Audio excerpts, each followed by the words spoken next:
ആർദ്രമീ ധനുമാസരാവുകളിലൊന്നിൽ ആതിര വരും പോകുമല്ലേ സഖി.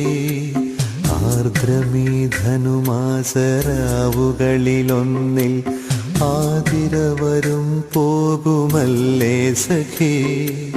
ഞാനീ ജനലഴി പിടിച്ചൊട്ടു നിൽക്കട്ടെ, നീ എന്നണിയത്തു തന്നെ നിൽക്കൂ. ഈ പഴങ്കൂടൊരു ചുമക്കടിയിടറി വീഴാം. വ്രണിതമാം കണ്ഠത്തിൽ ഇന്നു നോവിത്തിരി കുറവുണ്ട്.